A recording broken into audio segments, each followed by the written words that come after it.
Chapter 76.1. Beek Sahian for once doubted his one remaining eye. Was he dreaming? No, he was definitely dreaming, trapped in this ghost story nightmare. But no, just moments ago, his mood had been one of pure irritation. I came here because I heard this school's faculty office had an item with powerful mind control abilities. Seeing the number of people gathered, it was clear this wasn't some exclusive, top-tier information. Inwardly, his anger was simmering. Whoever gave me that tip is going on my blacklist. Grinding his teeth, he mentally updated his list of people to take revenge on after returning to the company. Still, he had confidence. In fact, he saw opportunity in the standoff between the two factions. Just a little push and it's chaos, right? Whether by stirring up infighting or luring monsters into the mix, he figured he could snag the item and make a clean getaway, just like how he'd always used fools around him as bait at critical moments. Even the sight of his weak-willed coworker in the bison mask, struggling to hold back tears, was tolerable. The guy might still be useful. But then, that fucker, what the hell is he doing? Beek Sahian stared ahead in disbelief. There, standing nonchalantly alongside the Disaster Management Bureau agents, was an all-too-familiar face in a black school uniform. The employee, who had been carrying nothing special earlier, now wore the Bureau's signature metal badge and wielded one of those strange toy-like pistols. Kim So-lium. Agent Grapes. J. Grapes. What even was that? The last time Beek Sahian had seen him in the classroom, that guy hadn't been equipped with any of this gear. And now? Why is a Daydream Inc. employee standing so comfortably on the other side? Looks like everyone is securing the item. Could it be what we're looking for? Perhaps so. Kim So-lium was casually engaging in bureau-like dialogue. The other Daydream employees nearby whispered amongst themselves. They don't seem ordinary. Do you think he's a high-ranking agent? Maybe he was summoned here. Jang Hee-won, the bison-masked co-worker, alternated between staring at Beek Sahian and Kim So-lium, his mouth opening and closing like a fish out of water. As one of the few here who knew Kim So-lium's face, Jang Hee-won's astonishment was palpable despite the mask. And then he opened his mouth, clearly about to call out to Kim So-lium. Yes, that's it, you do it. Let him handle it. That. Would you mind stepping aside and letting us handle this? What? But of course it was Kim So-lium. This, Agent Grapes instantly cut Jang Hee-won off, looking around at the employees with a serious expression. He spoke in a voice dripping with authority. In supernatural disasters like this, personal possession of dangerous items can lead to catastrophic results. As you may have experienced, things that seem beneficial here don't always bring good outcomes. His voice was, somehow, convincing. Even now, there are monsters roaming outside. Kim So-lium spoke earnestly, his eyes filled with feigned desperation. Please, for the sake of saving more lives, I ask for your cooperation. You. Beek Sahian felt chills run down his spine. And yet Jang Hee-won, blinking slowly as if entranced, began to murmur. Then maybe this time we could. You've got to be kidding me. Hey, you're just a newbie, what are you talking about? Shut your mouth, would you? The other company employees snapped out of it and began shouting in outrage. What Beek Sahian didn't know was that Jang Hee-won had been carrying a mental defense item strong enough to partially mitigate the influence of the Bureau's Silver Heart. Still, the scene was chaotic enough to make the Bureau agents on the other side whisper to each other. Corporate culture is trash, huh? Right, but that Agent Grapes sure knows how to talk. That punk's even being recognized by the agents. Just what is that guy, pretending to be a government agent? No, wait. In that moment, a realization like a bolt of lightning struck Beek Sahian's mind. W8, was he actually a Disaster Management Bureau agent from the start? Looking closer, the agent standing beside Kim So-lium was the same one Beek Sahian had encountered at that insane murder lodge. The mask issued by the company had an effect that disrupted recognition for non-employees, so it seemed the agent hadn't identified him, but still. Could this all have been planned from the start? Could Kim Solium have been a bureau spy all along? A chill ran down Beek Sahian's spine. But at the same time, he felt like he'd just been dealt a new card. If I reveal his true identity... At that moment, Kim Solium's eyes met his. Kim Solium smirked, lightly tapped his chest, and mouthed a single word. Debt. Debt. The very word Beek Sahian had written on the note he left with the emergency flashlight. Why, you crazy bastard, that's the debt you owe me, not the other way around. Was Kim Solium implying that if Beek Sahian wanted the debt paid, he'd better shut up and cooperate? How was the debtor turning the tables and blackmailing the creditor? No, wait. Fuck, that's not important right now. Beek Sahian gritted his teeth. The agents now outnumbered the Daydream employees.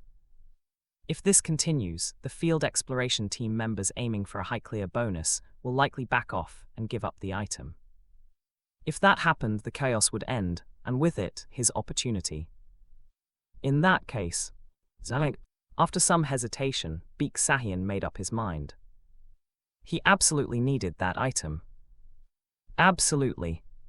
Moreover, he knew the specialized equipment he had invested a fortune, 1,000 points, into acquiring was securely attached to the sole of his shoe. This equipment, meticulously chosen and crafted for this purpose. A lethal weapon with the purpose of confusion. Owner Beek Sahian. Registered equipment description, a device in the form of a 3-color pen. When the pen tip is clicked, the nib ejects and explodes like a firecracker. Manufactured by Qtori 99. Enjoying the cylindrical pressure against the sole of his shoe, Beek Sahian deliberately turned to Jang Hee-won and struck up a conversation. Hey, yes. Don't you hear something strange outside?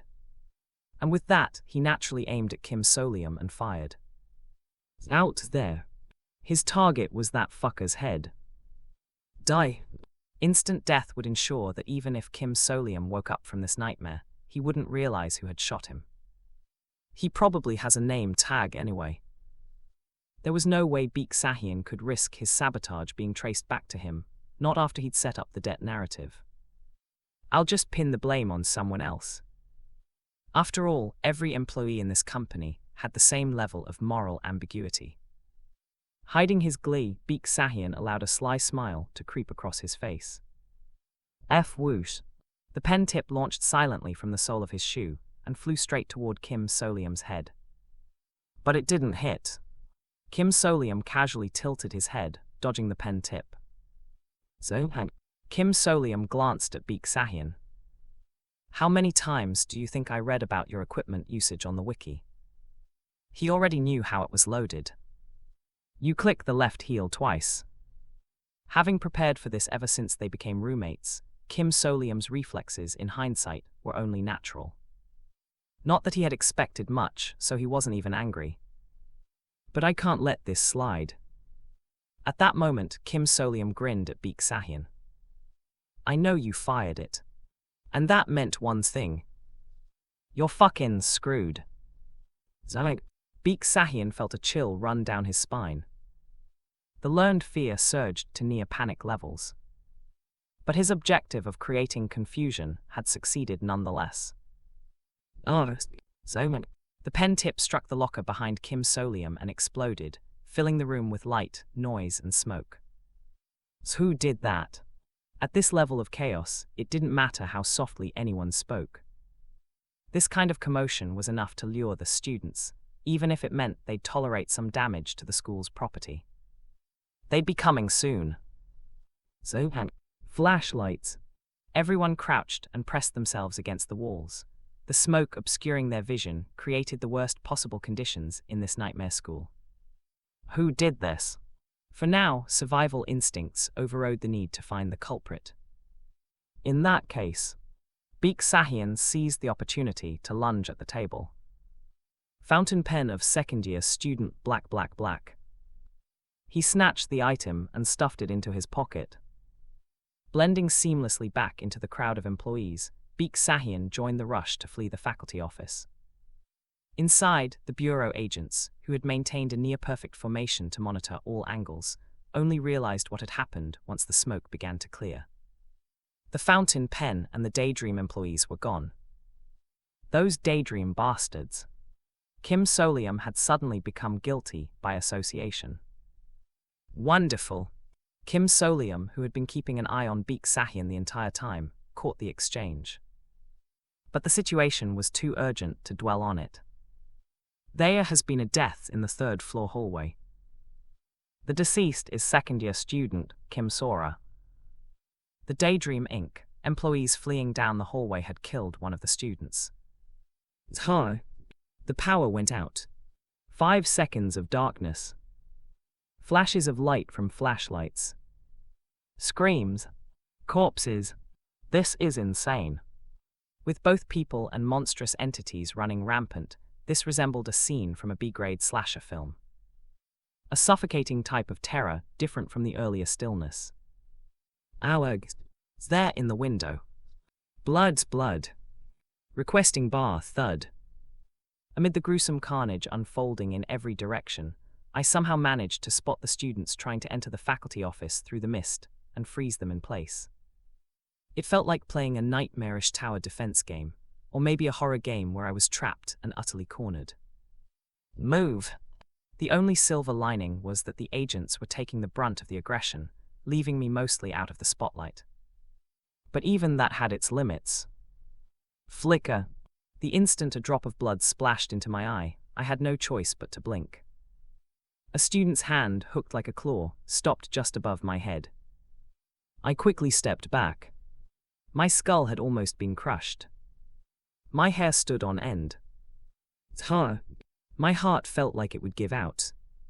This is bad. This was a death trap. The range a single flashlight can cover is no longer enough.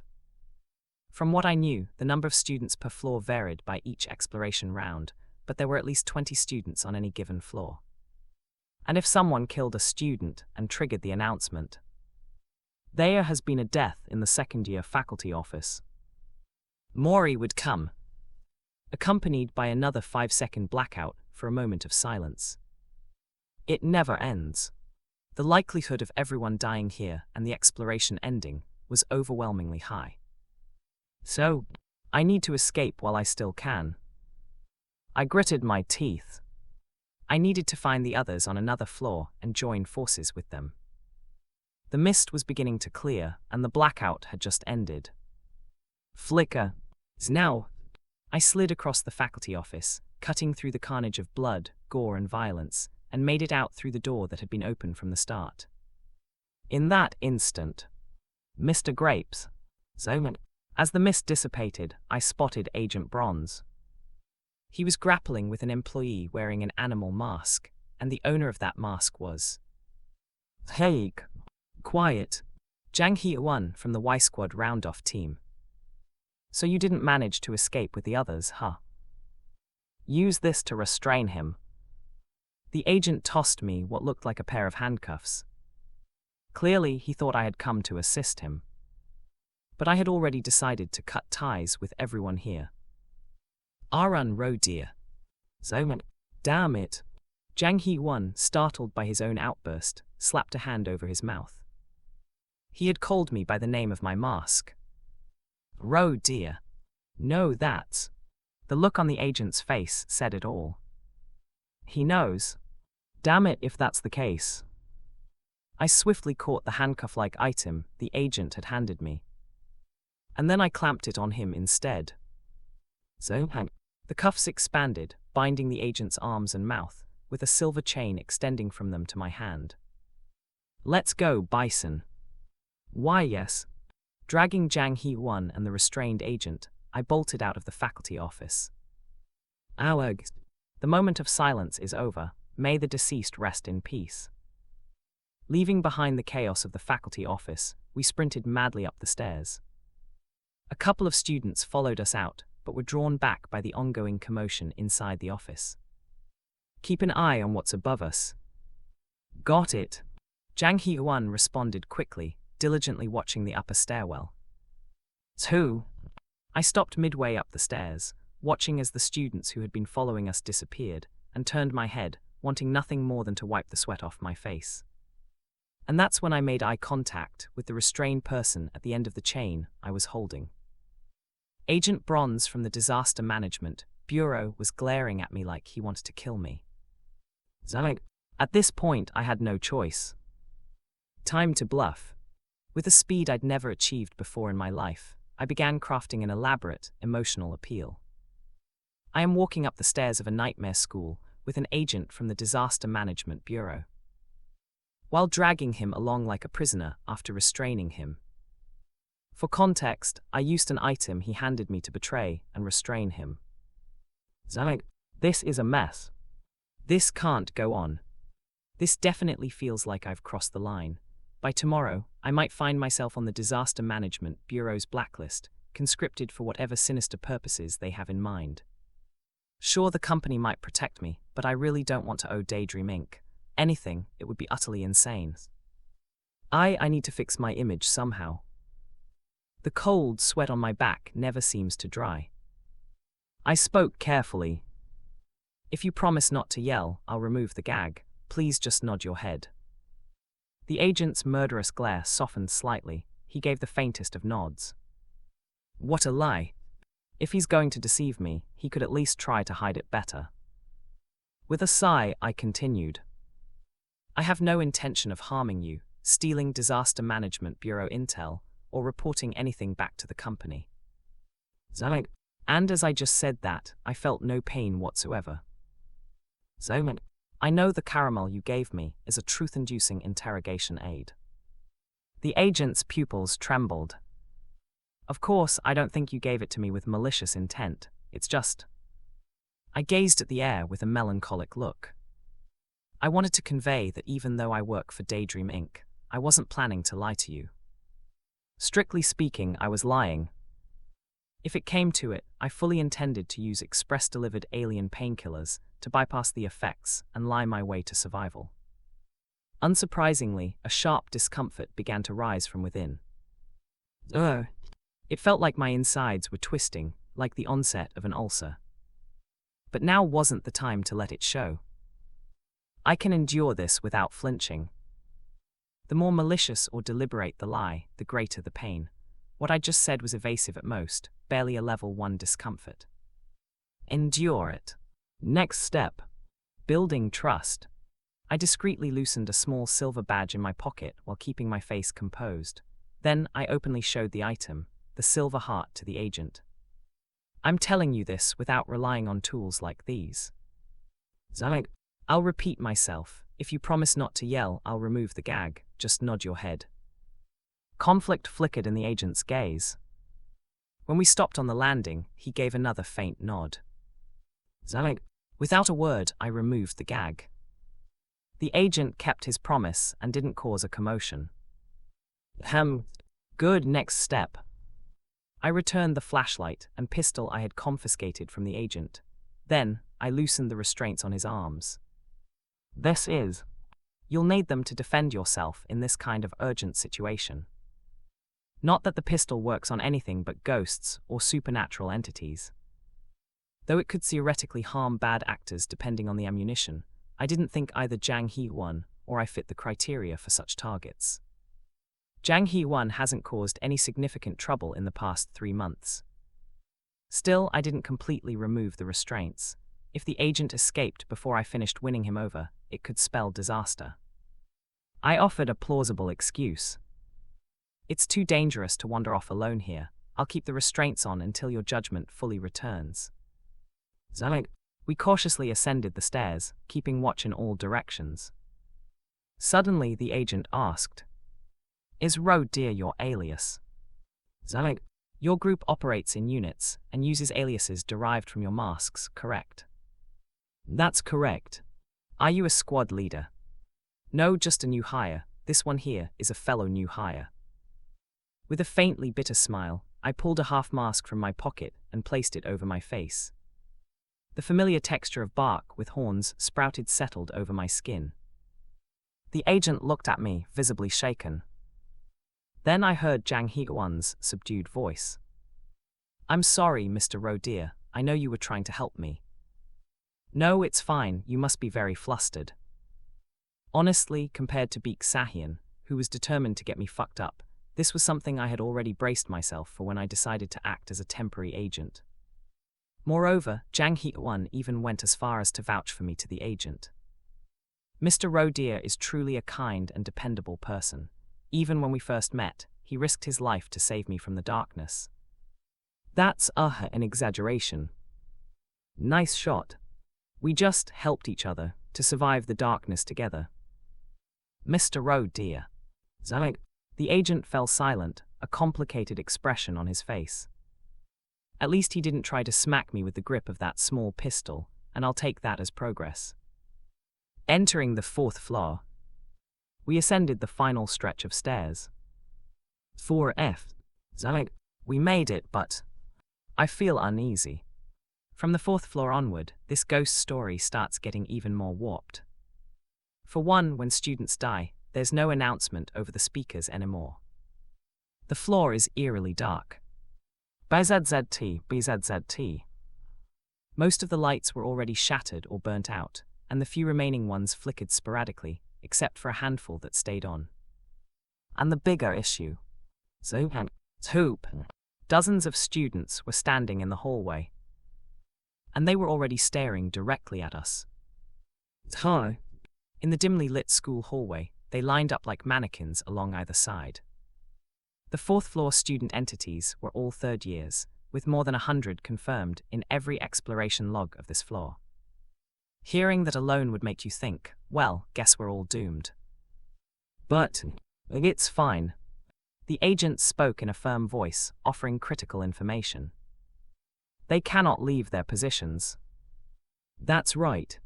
The 4th floor is truly strange. While we've never witnessed those students move, we've seen their locations change.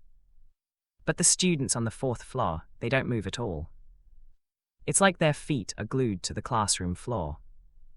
Excerpt from Exploration Record 9. As long as they're not lunging at us and stay rooted in place, we can avoid danger by staying out of their territory. If we have to approach, we can stop them by maintaining eye contact to freeze their movements. The problem is how easy it is to lose track of them in the dark. And they're very, very cunning. They often exploit psychological tactics to catch you off guard. So that's how it is. I confirmed that Jang Hee-won had pinned the name tag he had retrieved from one of the school's students onto his blazer, then spoke firmly. Let's proceed cautiously and thoroughly investigate the 4th floor. There were no objections. We entered the gaps between the students. 2. Jang Hee-won swallowed nervously. It felt incredibly unsettling to brush past the sleeves of those students while trembling with fear. But he gritted his teeth. I have to be useful. He couldn't shake the feeling that he had somehow ruined his kind colleague Kim So-lium's exploration. What was he planning to accomplish by accompanying the agent? He was probably aiming for a high score, a clean clear. According to the manual, the longer you survive here and the more name tags you collect, the higher the concentration of dream essence in the collector. But it was too dangerous. Kim So-lium hadn't even glanced at the name tags on the 4th floor students. I don't get it. Jang Hee-won decided not to overthink it. Relying on his own judgment wasn't exactly a strong suit. Instead, he focused on diligently watching the approaching students. Especially when entering areas where the lights were shattered or flickering, he aimed the flashlight obsessively. Step. Mr. Buffalo watched the rear. Yes. His voice trembled slightly. Jang Hee-won turned to look behind them, walking backward. From where they had passed, dozens of students were now turning their heads and stretching out their hands toward them. There's the music room up ahead. Let's hang in there just until we reach it. They moved forward. Soon they reached a section entirely devoid of lights. 2. In the suffocating darkness, the students stood eerily still, staring silently at them. They advanced cautiously, illuminating the gaps between them with their flashlights. Then, flicker. A light blinked somewhere. It felt like a power outage had occurred. Huh. Wait. Something felt wrong. There aren't any lights here, so how could one flicker? Jang Hee-won realized it a step too late. It wasn't a power outage. The flickering light was someone's flashlight up ahead. Just now, someone had lost sight of their surroundings.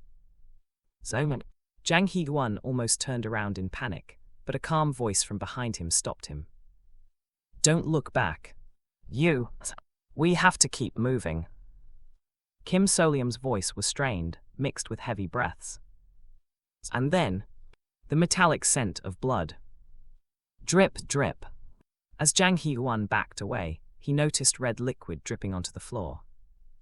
Focused on the students, he hadn't been able to see clearly, but the ground beneath his shoes was slippery. And then, he spotted the hand of a student reaching out from the middle of the hallway, close enough to brush against his waist. It was drenched in crimson, blood dripping from its fingertips. Jang Hee-won fought the urge to retch. Mr. Rowe dear.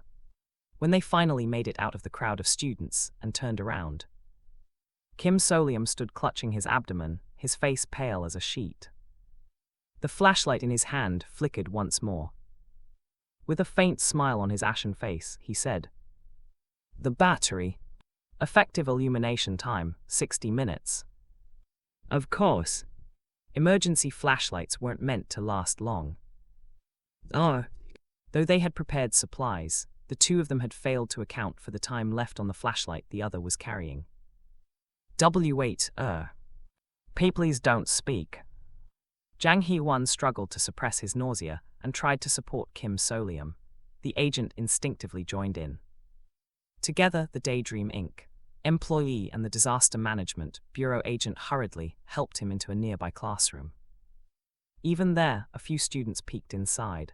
They managed to set Kim So-lium down just outside the student's range. Seated on the floor, clutching his wound, Kim So-lium spoke. "You too.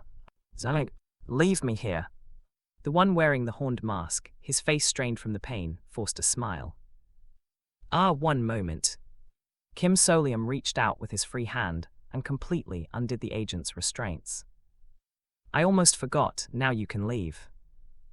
The agent ignored him and instead pulled a spare name tag from his pocket and shoved it into Kim So-lium's jacket. "But you don't have to give it to me, don't you need it for something else?" "Go ahead. I'm sure there are others on this floor. If you join them you'll be fine." Kim So-lium frowned slightly but quickly smoothed his expression. "To be honest, even if I die here, it wouldn't cause any major issues with my job at the company. They'd still be satisfied with this much." "That damn company." The agent clenched his fists tightly. "Why on earth do you people trust such an absurd, disgusting organization?" It seemed to strike a nerve. "You really think that a company that treats human lives so lightly will actually grant your wishes?" Jang Hee-won turned to the agent in surprise. The agent gritted his teeth and continued. "I know you're all working there for those wish-granting rights. Do you honestly believe in that nonsense, that some magical potion will grant any wish?" Kim So-lium looked up at the agent, his expression calm. "They do grant them. If the wish ticket was a lie, this structure wouldn't hold. Once you've onboarded, any wish can be granted." The agent let out an exasperated sigh, as though his frustration had reached its peak, and repeated an argument that sounded well-worn. "Think about it. Let's say someone wishes for world peace, while another wishes for the extinction of humanity. How do they grant both contradictory wishes?" Jang Hee-won, wearing the buffalo mask, flinched. But Kim So-lium remained unperturbed. "For the person making the wish, yes, it comes true." "What does that even mean?" "A wish ticket isn't meant to change the world. It's an omnipotent tool to fulfill personal desires." "What does that even mean?" It sounded like some cultish doctrine of salvation. But Kim So-lium's demeanor wasn't that of a religious fanatic. It was more like someone who had repeatedly and empirically tested the circumstances and resigned themselves to reality. The agent stared at him in bewilderment, but Kim So-lium simply shrugged. "Well, I guess this is the end for me." Zoman. Blood surged out from beneath the hand clutching his stomach. The bleeding wasn't stopping at all. Kim Solium handed the bloodstained name tag back to Agent Bronze. The agent gritted his teeth. Even if you keep sacrificing your name tag every time you're dragged here on a new moon, the company will never save you. Maybe not. Kim Solium shrugged again, though his expression tightened slightly from the pain. Even so, he managed a faint smile. But the Disaster Management Bureau will eventually put an end to this darkness, or rather, this disaster. When that happens, I'll finally be free too. Zohan. The agent looked at Kim Solium as if he'd been struck. Go now, both of you. Staying here while looking back is dangerous. Kim Solium lifted his still-functioning emergency flashlight and shone it outside the classroom. I'll keep an eye ahead while you go. Zag. And Mr. Buffalo, you didn't do anything wrong. You're just a rookie. Please, if possible, stick together for a while and stay safe. Mr. Rowe, dear. The agent hesitated, but he ultimately gritted his teeth, turned around, and started walking with his flashlight. Follow me. Jang Hee-wan wavered, but eventually made his decision. I can't do anything for him by staying here. Leaving quickly might actually be easier for Kim Solium. But he couldn't leave without doing something, so as he followed the agent, he secretly slipped something into Kim Solium's pocket. Mr. Rowe, dear, here, this is my spare name tag. Zoman. I survived longer thanks to you, and I don't have anyone else to save. It's not much, but at least take one, thank you. Without waiting for a response, Jang Hee-wan left with the agent, unable to look back. Zoman. Kim Solium watched them leave as promised, keeping an eye on them until they disappeared around the corner.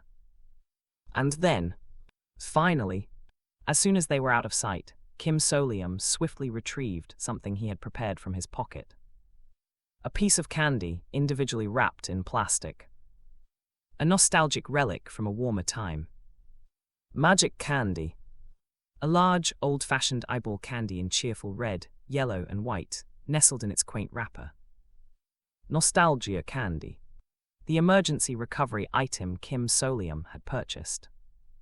With blood-streaked hands, he unwrapped it and popped the candy into his mouth. And then a transformation began. Zoman. The wounds on his body began to close. Spilled blood was reabsorbed, and fractured bones seamlessly reconnected, as though time itself was rewinding.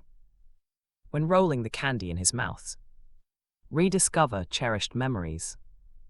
While the candy melted, it fixed the consumer's body and mind to their healthiest state from the past 10 years. Since this is a dream anyway, temporary measures like this are more than enough. His condition surged to peak form, and his mind grew razor-sharp. His thoughts spun at lightning speed. It worked. Kim Solium exhaled a sigh of relief. His gamble had paid off. This was the most effective strategy in such a scenario. Faking my own death is still the best play. He had seized the opportunity to both secure freedom for exploration and repair his image. I was so nervous the flashlight would die before I could time it right. He dusted himself off, took another deep breath, and let out a long sigh of relief. His heart pounded. Relief mingled with lingering fear. All right. Now he knew exactly what to do next. After standing, he double-checked the re-emerged tattoos on his body and retrieved a spare heavy-duty flashlight from the depths of one wrist tattoo. With a steadying breath, Kim Solium stepped out of the classroom and into the dark, eerie hallway of the 4th floor. The dark hallway of the 4th floor. Students stood in a line like mannequins. I calculated the range of the students' reach beforehand and carefully took a step forward. 2. First, I unfolded the carefully tucked-away item from my pocket and wrapped it around my vital areas. A piece of armor purchased from the alien store. Wrapper 12B357, corner. The loose packaging snugly settled under my high school uniform from back in the day. The Nostalgia series doesn't heal wounds or remove contamination sustained while active. From now on, I needed to be extra cautious. I moved carefully, ensuring I didn't overlap into the active territory of any of the students. Since I occupied a smaller area as an individual, navigating alone might actually be safer on the fourth floor. I wondered if Agent Bronze and Jang Hee-won made it safely. They're probably prioritizing regrouping with others. The agent wasn't foolish enough to head to the fifth floor with just the two of them. They'd likely search for others on the fourth floor. Judging from the situation, it didn't seem like Jang Hee-won would be taken prisoner or anything. Even if he'd do that to you, I did everything I could, my fellow new hire. I walked all the way to the end of the hallway. I arrived at the staircase we had climbed earlier with the agent and Jang Hee-won. And then, I started heading back down the stairs. 3F. I retraced the way I had come, moving in reverse. Why? To be perfectly honest, I didn't have much use for the scattered informational items throughout this school. I already have all that information in my head. I had essentially already obtained and seen everything. I knew everything about this ghost story, right up to the moment it ends. Why this school ended up in this state, what the theme of this ghost story is, and what exactly these students are. There was only one thing I truly needed. The key item that will unlock the highest grade for a clear. And now I was going to get it. By now, it should have been created. I stopped on the landing. The third floor below was eerily silent. Everything down there had turned into corpses. Under the bright lights, blood-soaked bodies lay mutilated, their horrifying condition vividly displayed. It seemed most of the school-uniformed figures on this floor were dead. If any agents survived, they must have moved elsewhere. It also appeared that nearly all the students who had swarmed the faculty office were rendered immobile or killed, as indicated by the death announcements. 2. Setting aside the grotesqueness of the scene, it felt as if I were standing in the middle of a catastrophic disaster site where dozens of people had died. Stay calm. This is a dream, or all of it is a dream. I repeated this to myself as I continued descending the stairs, constantly checking both ends of the hallway and the opposite faculty office. And then I spotted my target. Flicker. In the brief moment I turned my gaze, a student's posture shifted inside the faculty office. Of course, it wasn't chasing me. The condition of the student entity was far too pitiful for that. Both arms were broken, one leg was in a compound fracture, and its abdomen was drenched in blood. Yet it seemed to have enough awareness to tilt its head slightly in my direction. I surveyed the surroundings. No sign of other students appearing. Good. Satisfied, I approached the faculty office. I walked right up to the student, slumped near the front door. With bleached hair and piercings, he had the stereotypical appearance of a delinquent, though his injuries erased any impression of defiance. Wow, I'm seriously about to go insane. I grabbed the student with both hands and lifted him over my shoulder. Tulu. Carrying the student like a heavy sack over my shoulder, I walked on, ensuring he stayed out of sight. This is insane. Lugging a killing machine weighing several dozen kilograms like this wasn't exactly easy on the nerves. Physically, though, I could manage. Nostalgia candy was still rolling around in my mouth, keeping me in peak condition. And this is the destination. I had mapped out a route in my head. Given the chaos that had erupted, it was unlikely that many students remained on the third floor, but just in case, I moved quickly. With the flashlight held in my mouth, I steadied myself against the wall and pressed forward. The powerful flashlight brightly illuminated the entire hallway, defying the darkness, even if the bloodied scene still suffocated me. Still, infirmary. The destination appeared. Slide. I silently dropped the name tag my colleague had slipped to me onto the floor, then quietly opened the door and stepped into the infirmary. There were 3 beds lined up near the window, their curtains drawn. 2 of the beds already showed shadows of someone lying inside. Then I took slow steps forward. My eyes caught sight of a whiteboard with a note attached to the door of the infirmary. Students injured during physical activity should lie on a bed and wait for the nurse to arrive. Then, something about it was out of place. So that's it. This was the clue that had led me to write a continuing exploration log for this ghost story. It came from the 12th exploration log left by the previous explorer. Exploration Record 12. Assistant Manager Kang Jiwoo entered the infirmary and placed an injured colleague, Supervisor Park Chaon, on an empty bed, following the instructions. Nothing significant to report. Afterwards, all were killed by the student entity that chased them into the infirmary. Clear. From the moment I read it, I suspected there was an overlooked detail. The previous writer seemed to have left this intentionally. Explorers in this ghost story are presented as outsiders, as students from another school. In other words, what if they had placed a real Sekwang Technical High School student on the bed instead? That question sparked the imagination that drove me to write the 13th exploration log. Writing it was thrilling. Even now my heart raced. Whether from tension, fear, or anticipation, I wasn't sure.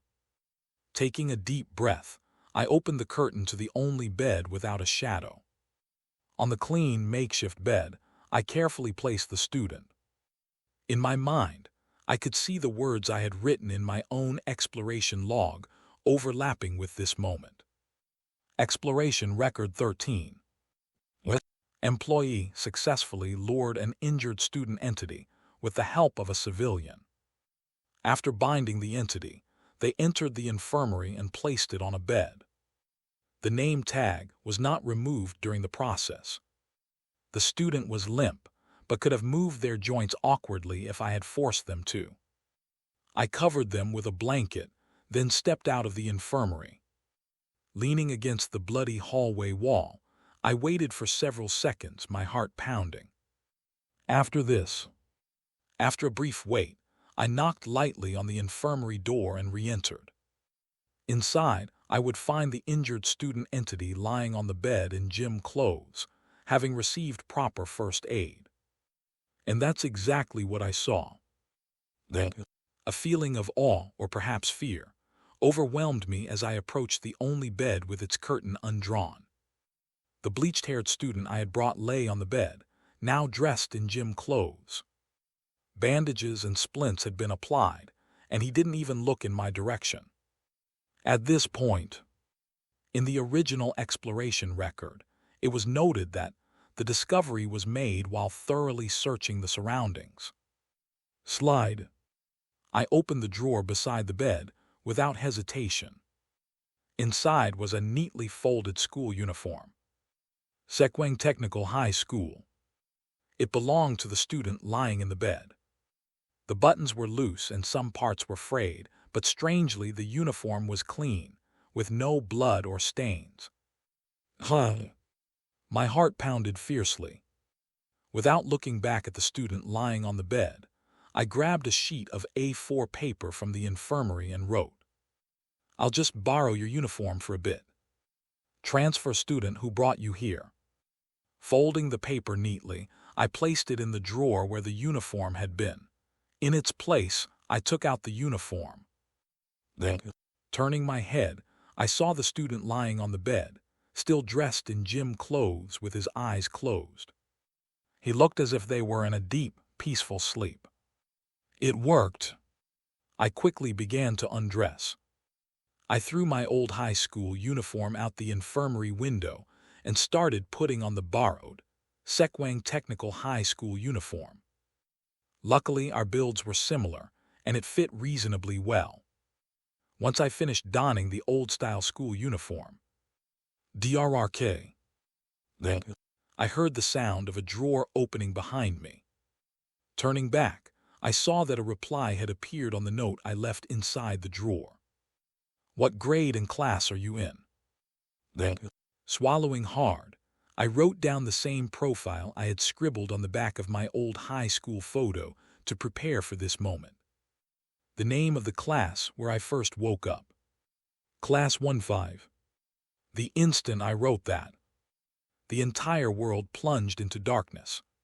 A total blackout enveloped me, but as my eyes adjusted, faint outlines of the world began to emerge. Emergency lights, lead clock faces, dim glimmers just enough to distinguish the school's infirmary from complete void.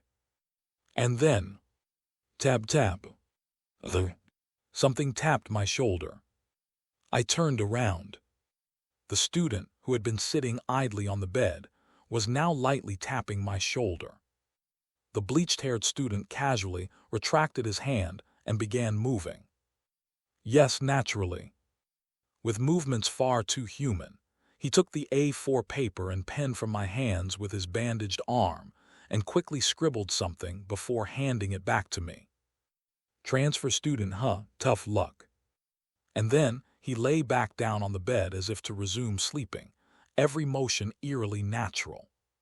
Then, with a grim expression, I stood and left the infirmary. Slide. The world was still dark, but strangely, everything seemed unnervingly clear, as though I could see even the dust floating in the air. It felt like a peculiar certainty radiated from the uniform, taking root in my mind. Then, walking down the hallway, I bent to pick up the name tag I had dropped outside the infirmary earlier and tucked it into my pocket. Black, black, black.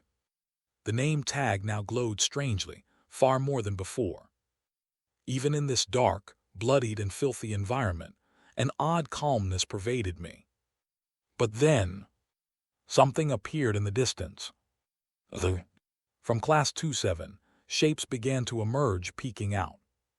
The silhouettes were human, but their entire bodies squirmed grotesquely, as if pixelation errors in a video game had manifested in real life, ghastly creatures out of a horror movie. Their decaying forms, clad in what barely resembled school uniforms, looked like glitched-out abominations, errors not meant to exist in this world. And the moment they noticed me, I froze. A sensation like my insides flipping surged within me. Flicker. Suddenly, like lightning, the world became blindingly bright. Instinctively, I dashed forward. Those glitch-like monsters, blinded by the intense light, couldn't seem to look at me. Their movements slowed to a crawl. This was my chance to finish them. No. I forced myself to stop. I suppressed the urge to chase them down. The sweetness of the candy rolling on my tongue brought me back to my senses.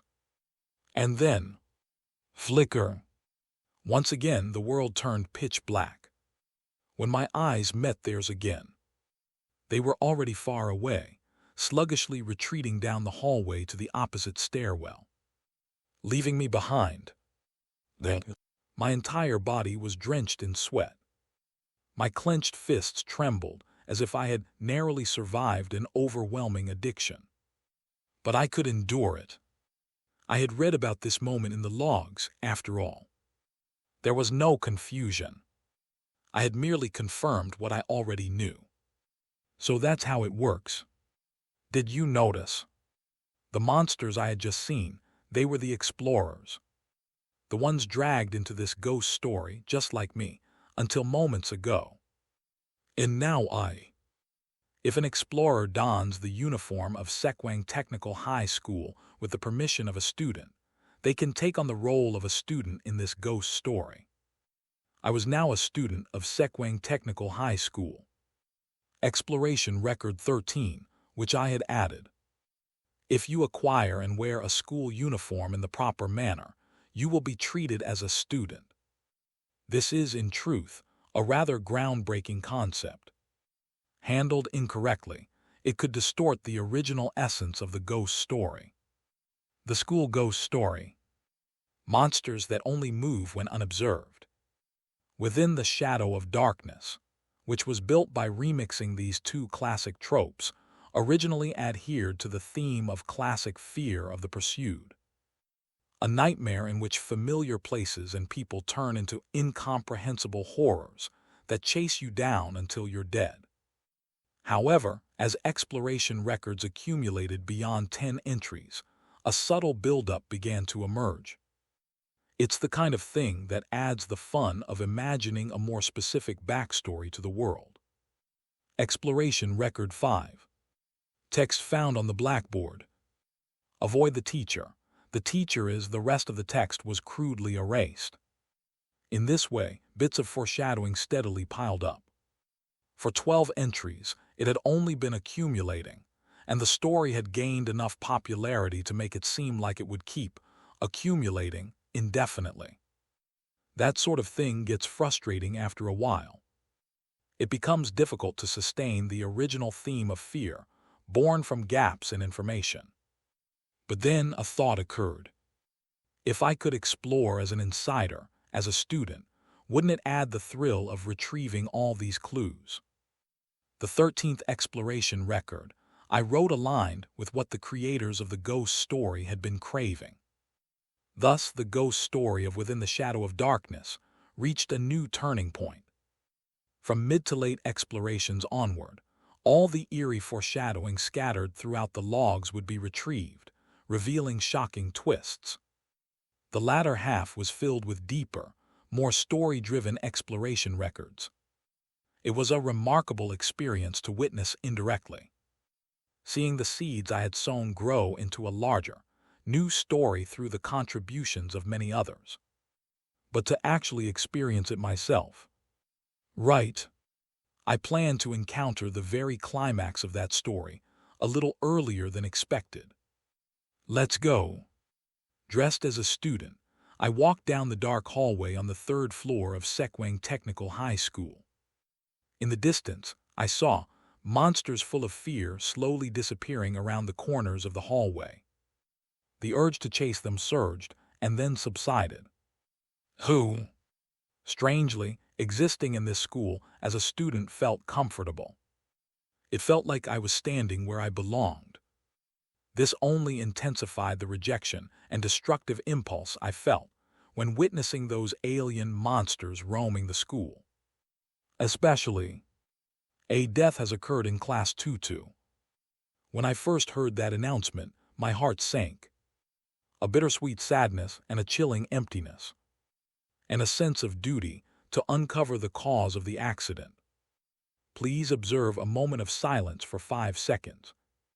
I wanted nothing more than to sprint through the now brightly lit school, eagerly eliminating the source of this error and observing silence. But I'm not really a student. I must not forget. Kim Solium has many tasks to accomplish. First, I had to go up to the 4th floor. I stepped onto the stairs. The classroom of Class 1-5, which I belong to, is on the 2nd floor. It seems there's no reason to go up to the 3rd floor. A thought that popped up like a notification. This is why students were described as rarely leaving their assigned floors. Of course, I wasn't bound by that restriction. I was only borrowing the uniform, not a true student of this school. Who? I resumed walking. Step by step. 4F. Before the blinding light of silence that filled the hallway disappeared completely, I reached the 4th floor. The place was dark, with flickering lights and shattered bulbs. The floor that had once been filled with dozens of mannequin-like students starring lifelessly was now alive. The students now exchanged lively glances, gestured at one another, and silently chatted among themselves. I bit my tongue to ensure I made no sound. Students of Sekwang Technical High School had no voices. If I spoke to them in my normal voice while wearing this borrowed uniform, I would black. Afterward, I would wake up and regain consciousness. To think that I would end up bound by the very sentences I had written. I walked through the crowd of students who occasionally glanced at me indifferently or smiled awkwardly when our eyes met. Don't appear awkward. Act natural. I passed a corner in the hallway and stopped right before the stairs, near the faculty office for the third years. A small iron door stood there. Faculty storage. It was an ordinary storage area, typically used to keep cleaning supplies in schools. And right in front of it, 5 or 6 students were gathered in a tight circle. If I weren't wearing Sekwang Technical High School's uniform, I would have never been able to approach such a densely packed group. But now I can. I stepped forward. The students looked at me with puzzled expressions. Why has a first year come all the way up here? Their expressions seemed to ask that very question. I pulled out an A4 sheet of paper I had brought from the infirmary and wrote slowly. Seniors asked me to fetch a ladder from the storage room. May I take it with me? One of the students chuckled, took my pen and wrote a reply. Okay, Lalo. Clink. When I looked up, another student was already holding a set of keys and shaking them in front of me. I took the key bundle. Using the key labeled 4F storage, I unlocked the storage room and stepped inside. A place only students could enter. Kriug. The light reflecting through the gap in the door stabbed at my eyes. Inside, various objects shimmered, as if radiating their own presence. Much like the name tag Jang Hee-won had given me. Damn. As expected, the sight was even more bizarre and eye-catching than I had imagined. After carefully shutting the storage room door, I immediately reached out toward the objects. It seems I can't take this item yet. Ignoring the thought that popped into my mind like a notification, I rummaged through the shimmering items, buckets, mops, small whiteboards, and finally found what I was looking for. It was a decorative brooch. A somewhat clumsy-looking decoration made by laminating thick paper, as if handcrafted by an amateur. Obtained a name tag decoration. Name tag decoration, a flower decoration that says, "Congratulations on your graduation." It seems to be modeled after Sekwang Technical High School's official flower, the azalea. Perhaps it's intended as a gift for graduates. I tucked the glittering name tag decoration into my pocket. Got it. I now had the essential item to attack this ghost story.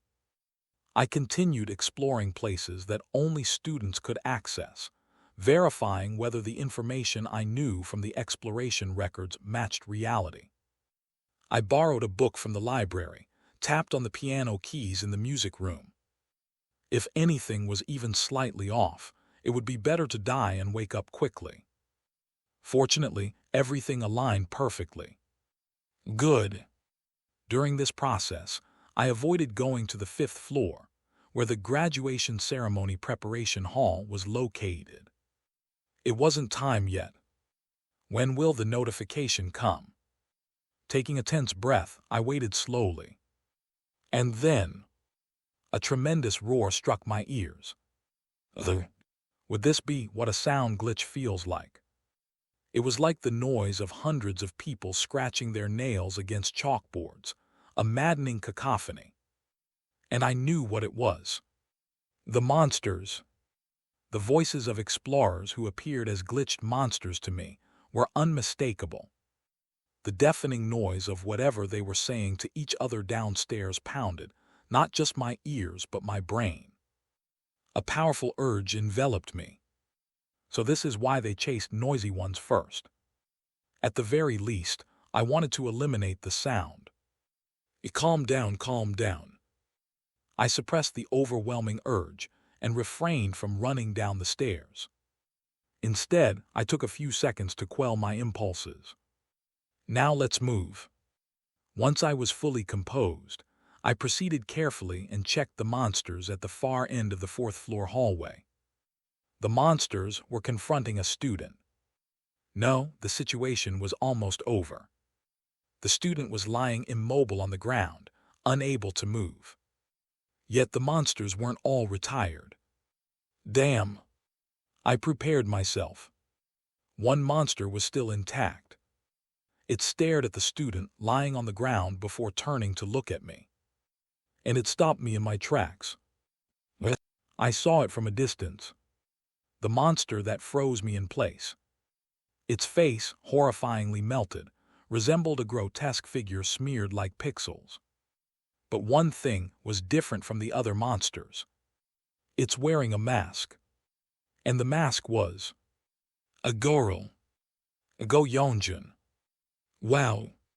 I'm the only one left. Go Yeonjun caught her breath and leaned against the hallway wall. In front of her lay, probably, the last student on this third floor, immobilized on the ground.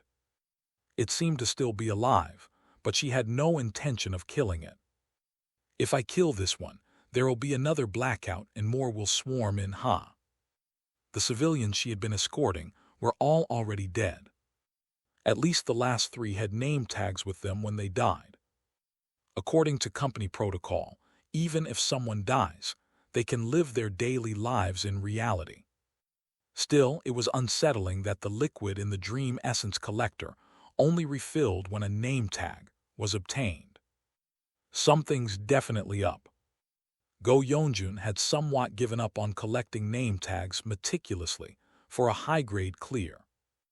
Instead, she subtly shared information about them with her companions and divided what she had. And those people had just all died. Ugh. Having worked at this company long enough to grow accustomed to gore-filled carnage, monsters, and ghosts, she wasn't overwhelmed. After all, she'd completed anatomy studies and cadaver practice without any trouble during her time at med school, so she'd always been strong-willed. Thank goodness they didn't actually die for real. She had become so desensitized that even thoughts like this came naturally now. Should I go upstairs now? Just as Go Yeonjun decided to catch her breath and start moving again. Flicker. Beyond the hallway, another student appeared. They were tall, wearing the somewhat disheveled uniform of Sekwang Technical High School, giving off the atmosphere of a delinquent. Wow. I can't take this anymore. Let's just go. Surely, lasting this long should be enough to avoid any issues in her performance review. Go Yeonjun felt so worn out that she wanted to rip off the ultra-powerful headlamp strapped to her head. She was ready to wake up from this wretched nightmare. Flicker. Wait. Hold on. Under the dim light, she caught a glimpse of the student's features. Their face was calm, sharp, and composed. Mr. Roe dear. It was Kim Solium. At first, she thought it might be a lookalike student. But even though they looked slightly younger than the face she was used to seeing, it was unmistakably them. It was really Kim Solium. A chill ran down Go Yeonjun's spine. Wait a second. What kind of situation was this? Could it be? If certain conditions were met in this ghost story, would someone get corrupted and end up like this? Turned into a student monster. Having worked for months, she knew enough about ghost story contamination to feel a surge of terror. But in the next moment, she resolved herself. I need to confirm this. If she woke up now and something had truly gone wrong, she would hate herself for running away. It's fine if I die and wake up from the dream anyway. Determined, she approached the hallway, trying not to blink both eyes at once. The closer she got to the student standing still, the more certain she became that it was Kim Solium. Even the rabbit plushie is gone. The keychain plushie he usually carried wasn't with him, leaving Go Yeonjun with a strange mix of bitterness and sorrow as she moved closer. Flicker. The light flickered, but the flashlight secured on her head saved her from any trouble. Just a little closer. She drew nearer. But then, thud. Suddenly, a burst of blinding light pierced Go Yeonjun's eyes. Her vision vanished temporarily. The source was a flashlight in Kim Solium's hand. It was set to flash a few seconds after being activated, momentarily blinding whoever approached. Go Yeonjun couldn't tell exactly what object had caused it, but she quickly grasped the situation. A trap, said in advance. A sudden wave of dizziness hit her, but she composed herself quickly. It can't be helped. What frustrated her was not understanding the strange situation in full. But there wasn't much time to dwell on it. The monsters were insanely fast. In the next moment, she would die. She didn't die. There was no pain or the floating sensation of waking up from a dream. She was fine. What?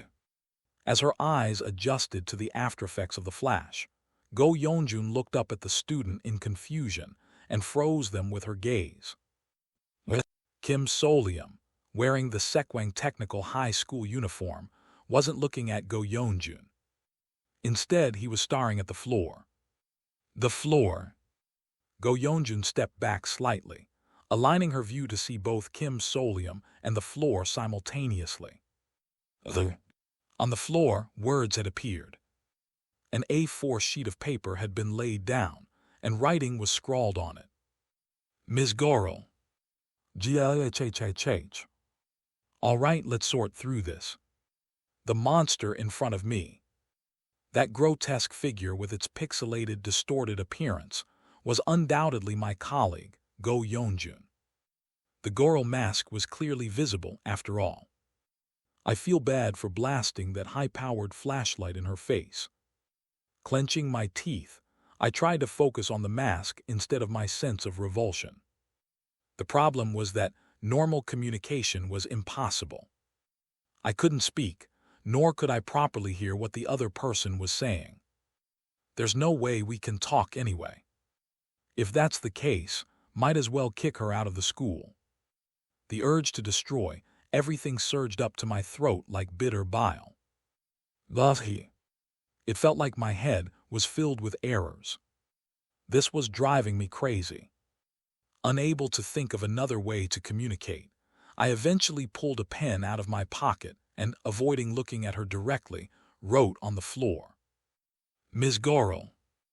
Then I waited in silence. The moment Go Yeonjun turned her gaze toward me, I froze. A reply appeared on the A4 paper on the floor. Mr. Rowe, dear, are you self-aware? Can you act independently? Phew. Good. I looked at the monster, no, Go Yeonjun, and wrote a response.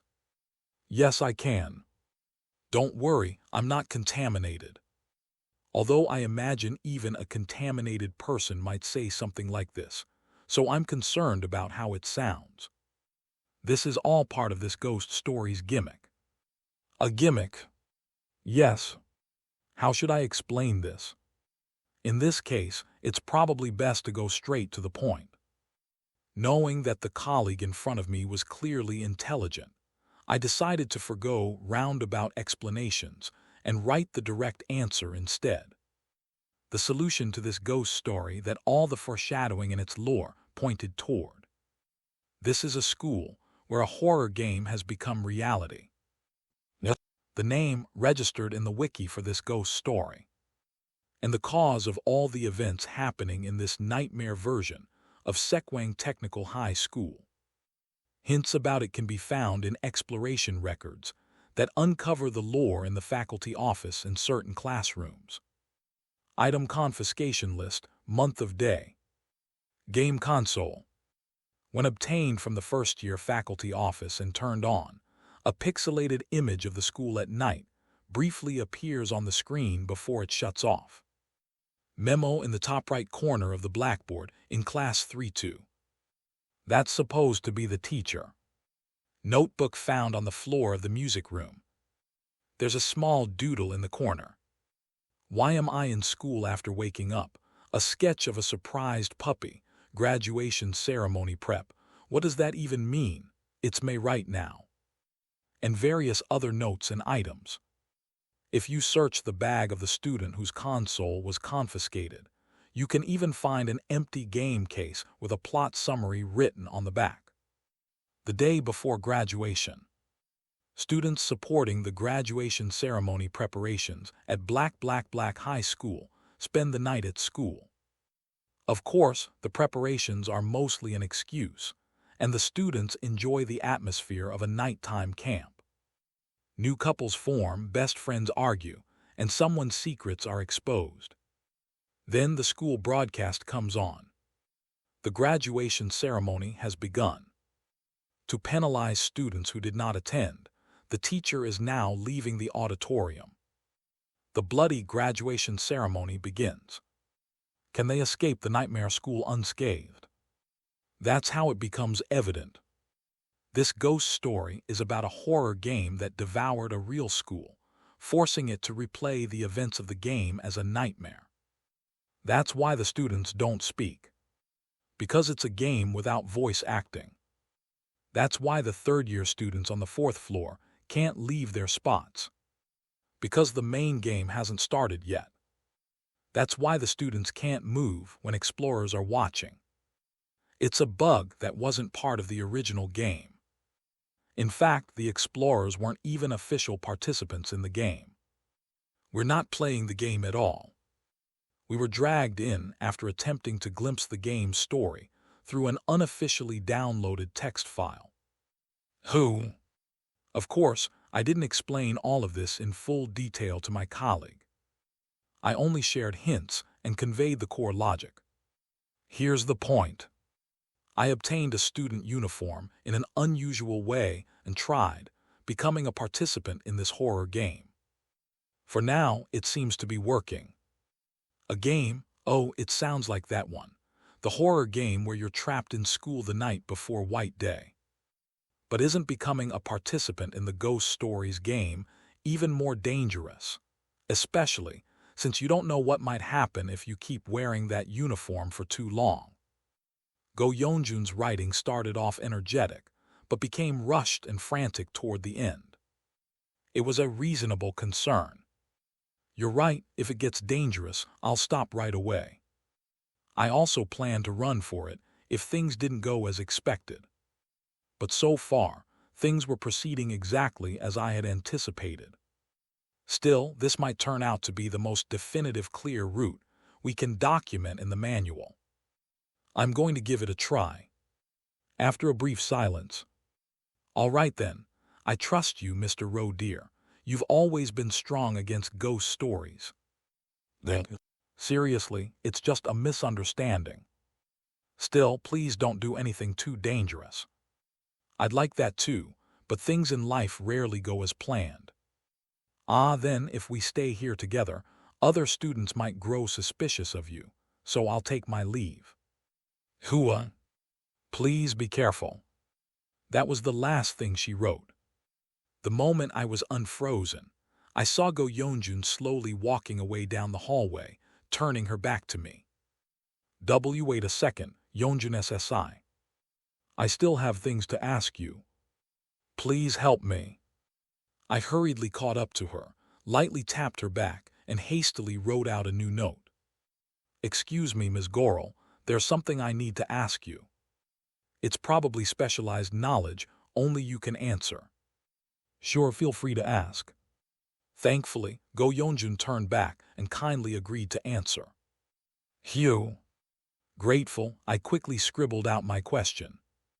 Can you tell me where each organ is located in the human body? What? A yak. Fortunately, Go Yeonjun didn't cut me off right then and there. She simply asked me multiple questions about work, accounting, and other real-world details, calmly and sternly verifying whether I was in my right mind. Once she was convinced that I wasn't completely contaminated or some science lab student with a morbid fascination for anatomy, she became kind again. All right, I'll answer as best I can, haha. Thank you, Hyuk. And so, I spent the remaining time engaging in an intense Q&A session with Go Yeonjun. Thanks to her, I was able to finish my clear preparations in a safer and more certain way than I had expected. Then good luck. I'll do my best, thank you. I added one last comment, just in case. If you plan to stay in this dream for a while longer, it might be best to stick to the first floor. because soon the true within the shadow of darkness will begin. And with that, after seeing off Go Yeonjun a few minutes later, ding dong ding dong, the graduation ceremony has begun. A new broadcast echoed, just as I had written in my 13th exploration record. Exploration record 13. Elapsed time wearing Sekwang Technical High School's uniform, 2 hours and 13 minutes. A new school broadcast emerged, one not described in prior logs. Its content matches the plot summary on the back of the game case of Within the Shadow of Darkness. I went up to the 4th floor.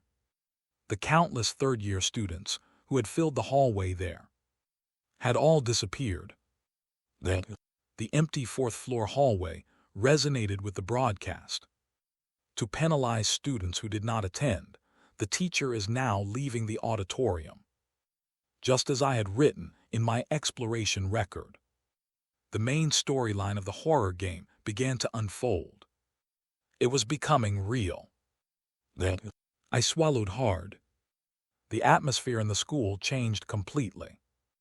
The previously comforting sense of belonging as a student had been replaced with an oppressive, unsettling tension. No, I could actually hear the BGM right now.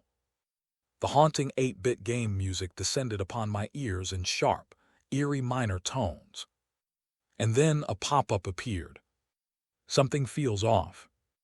Before it's too late, let's look for the other students.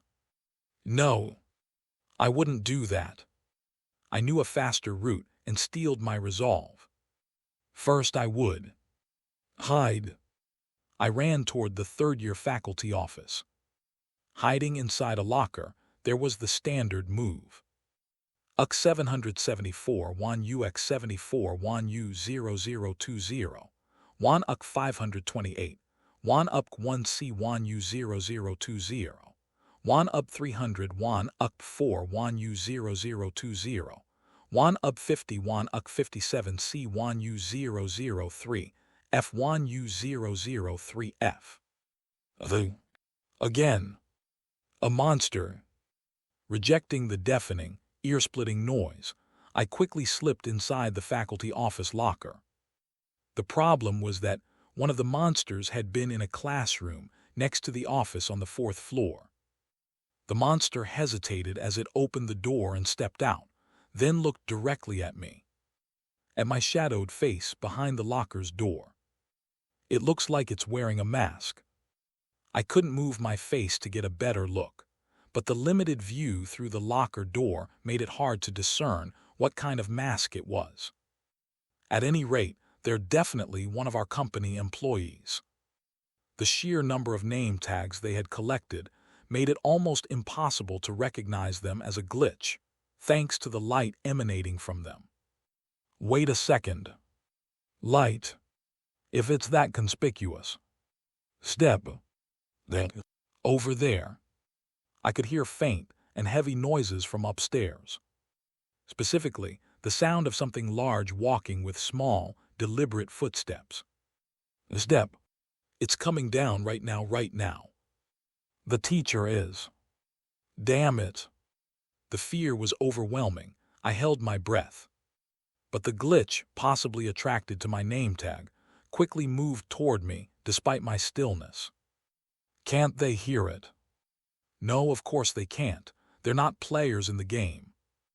The glitch doesn't even recognize the teacher. They won't be attacked by the teacher at all. That's part of the game's rules. It doesn't acknowledge the start of the game. However, important note. In this game, one way the entity, the teacher, recognizes players is through their name tags. But since explorers are essentially glitches themselves, having just 1 or 2 name tags doesn't typically register them as players. In other words, unless an explorer gets overly greedy, they don't usually get caught. For example, by collecting a ridiculous number of name tags, a symbol of players. Step. I remained frozen, holding my breath. The glitch approached my locker and grabbed the door. Then it pulled. SLASA. A massive sharp metal plate slammed down on the masked glitch. Its mangled form split apart. Thunk. Blood splattered across my face. Right in front of me, separated by the locker door, the vertically bisected form of a bespectacled employee fell to the ground. The glitch, now reduced to a corpse, lost its pixelated distortion, returning to a human body. When an explorer, a glitch, remains in the school until the game starts and gets discovered by the teacher, they are eliminated. Though, I knew that face. It was one of the supervisors newly assigned to the D Squad. He would be eliminated in reality, too. He just died. Then, step. The teacher left the faculty office, while dragging the supervisor's lifeless body across the floor. I covered my mouth with my hands. It was the first time I had seen someone from my team dismembered right before my eyes. Stay calm. Nothing you do now will change what's happened. What you must do next also won't change. Then, Kim Solium, do you remember how explorers, before the exploration record you wrote, used to collect high-value items like name tags to make their presence stronger in the game or survive longer? It's an exploit. So what does a proper player need to do to truly clear the game? They have to see the ending. And in most games, the ending happens after the final boss battle. Then, the time had come. The time to stop being a coward. Let's go. I pulled out a tattoo sticker with a tomato tree design. With trembling hands, I slapped it on my neck. The tattoo stickers. It was something I got as freebies from the. Are there any designs related to courage or boldness, symbols of fearlessness? In response to that question, the tattoo artist recommended a design of a tomato tree. And that design was preserved as stickers. This is the tattoo I'm currently sticking on my neck. Then, to be honest, it had some of the effects I expected. It felt like the fear processing part of my brain was paralyzed, making paranormal occurrences less frightening. Just like the D Squad, right.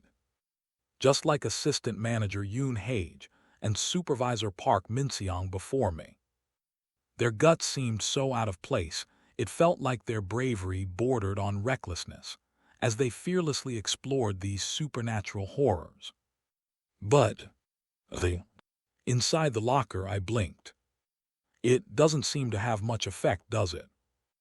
I recalled the students who had chased me earlier. Absolutely terrifying. I thought about the crazy red bunny mascot I encountered in the theme park ghost story. It sent shivers down my spine. I thought about the ghost who pretended to be human, sobbing and knocking on the door in the Changui ghost story. Terrifying. No matter what I thought of, it chilled me. See, could this be a scam? Or maybe I applied the sticker wrong. After all, I've never used a tattoo sticker before, so I wouldn't know. But either way, it wasn't something I could verify right now. Then, shit. Either way, I still had to proceed as planned. Now that the teacher had vanished from the 4th floor, this was my chance. They must have gone downstairs. In the end, I swallowed hard and stepped out of the locker.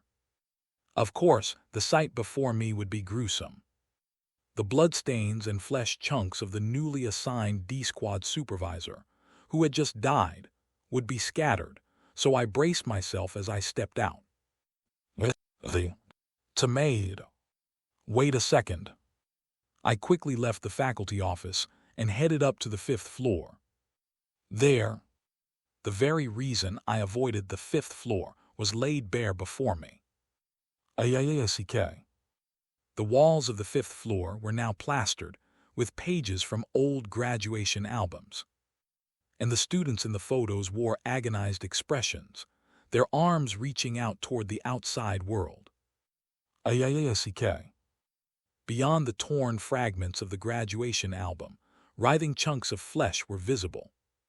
The fifth floor itself was a source of immense psychological burden and panic for anyone who entered. It looked less like a school and more like a grotesquely twisted alternate reality. The places where light fixtures should have been pulsated with a red glow. But tomatoes, huh? No, what? This is crazy. Where there should have been human heads, there were tomatoes attached. No, it wasn't like they didn't seem human. The people in the graduation album photos, they still looked like people, faces distorted in pained screams. But somehow, they just felt like tomatoes. It made no logical connection to fear, and this rational voice transformed directly into an emotional reaction. Yeah, that's exactly how it felt. Like nothing at all. As I walked further down the hallway, the graduation albums went further back in time, and the graduates melted into even more grotesque and inhuman forms, solidifying into the walls. The walls and ceiling pulsed with strange talismans and chunks of flesh. And voices. I'm sorry for during gapthedalismen ijugupen theskul backyard. I was preparing for the graduation ceremony of school.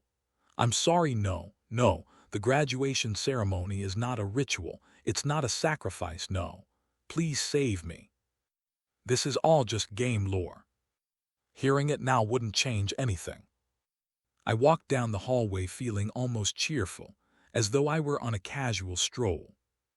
Everything being tomatoes made it a little amusing. And at the end of the hallway, I stopped in front of a massive door to the right. A neat teal-colored iron door. It was the only thing maintaining its original form in this grotesque fifth-floor maze. It was the door to the auditorium, the place where this game's final chapter would unfold. Graduates only, please knock before entering. I read the printed note on A4 paper. Am I not considered a graduate since I'm set as a first year in Class 5? This kind of thing is just a gimmick activated by an item, though. And I already have it. Something you'd normally acquire only after fully playing through the game and reaching the final chapter. Would you like to use the name tag ornament? Of course. Knock, knock. I pinned the name tag ornament to my chest and knocked on the auditorium door. Then the massive door before me slid open smoothly. Then hundreds of third-year students sitting in hundreds of seats turned to look at me. This year's graduates. They were partially melted and fused with their chairs, black ink-like tears streaming from their eyeless faces. And yet, I felt no emotion beyond pity. In this situation, that's all I should feel. They can't harm me anyway. Irrational fear had been replaced with tomatoes, and I walked along the path between the chairs, toward the giant stage on the opposite side, adorned with a graduation ceremony banner. Step, step. The graduates turned their heads to stare at me expressionlessly as I walked past them. I ascended the stage. Grabbing the standing microphone installed in the center, I shouted, "Let the graduation ceremony begin." Ding dong. As if on cue, bright and grandiose event music began to play in response to my declaration. The graduation march starts to play. At that moment, screams erupted in the auditorium. As if peeling away a facade, the intact appearance of the auditorium was stripped away, revealing its grotesque and distorted true form. The horrific scenes I had witnessed in the fifth-floor hallway emerged before me. As if in a final outburst of fury, the imagery seemed to lash out, eager to punish the one disrupting its order, me. But it didn't faze me. After all, everything looked like tomatoes. And the greater danger was just about to begin. It's coming. The sound of crazed footsteps storming up from below to forcibly drag the student who dared to start the graduation ceremony without permission back to their seat. Step, step, step, step. The sound of footsteps barreling upward. The teacher is coming. It was fine. I've done everything I needed to before it arrives. I pulled a stick-type auto-injector from my pocket and jabbed it into my arm. Happy Maker, the ultra-potent single-use painkiller, injected its neon-colored liquid into my veins with an artificial, cheerful wave. A wave of comforting and refreshing vigor coursed through my body, light as air. As if it were a lie. Good.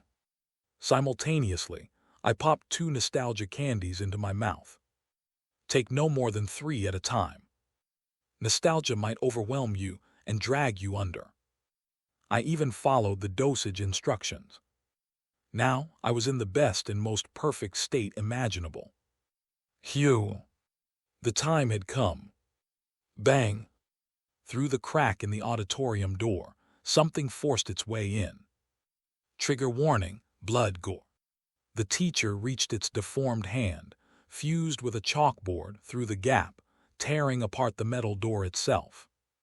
CRRK crack crack. The door crumpled and fell away. And there it stood, revealed. A massive humanoid figure. But only a silhouette. It looked as though multiple teachers had been crumpled together, stitched, and forcibly shoved back into a mold resembling a human. A fleshy monstrosity with arms on its head, heads on its shoulders, and shoulders on its knees. Walking into the auditorium with disturbingly deliberate steps. Step, step. Chalkboards, textbooks, student rosters, chalk, and glasses, haphazardly attached to various body parts swayed with each movement. Standing on the opposite side of the stage, I observed its grotesque form. All I felt was boiling determination. If I could overcome this, I could return home and fill up the collector. That's right. This situation didn't require fear, but relentless tenacity. The tattoo on my neck burned hot, fueling my guts, heart, and mind. Now I understood. The tattoo sticker's effect was euphoria, an overflow of adrenaline, a surge of exhilaration, driving me to pursue any goal with ferocious intensity, and paired with the strange perception that turned everything into tomatoes.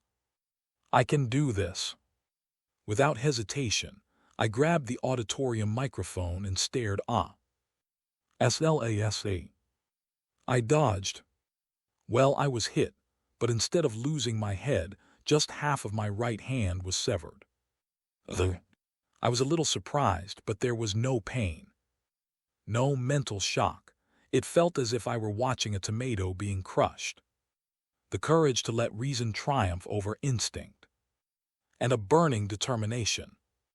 I'll succeed no matter what. Did you know? This horror game isn't action-based. While basic gaming reflexes are necessary for chase sequences, the core gameplay revolves around puzzles and deduction. As the player progresses through the game, they acquire various abilities to use in the final chapter. To counter the teacher's attacks, the player must solve puzzles and endure at the microphone until the graduation song concludes.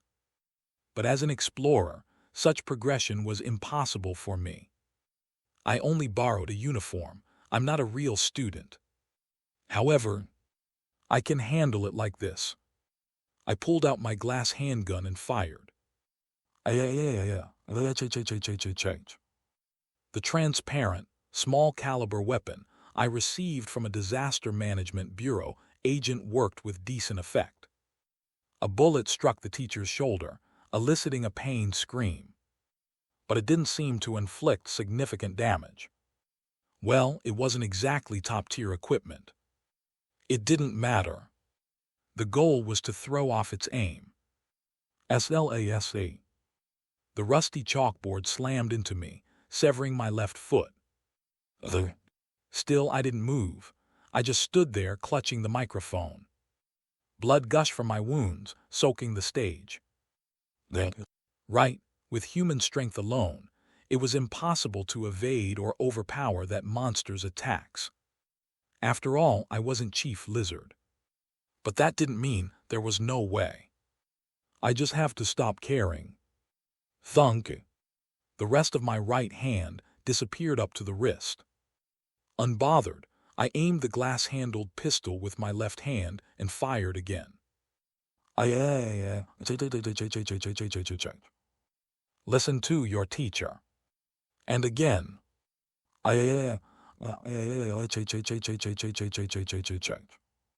My left thigh exploded.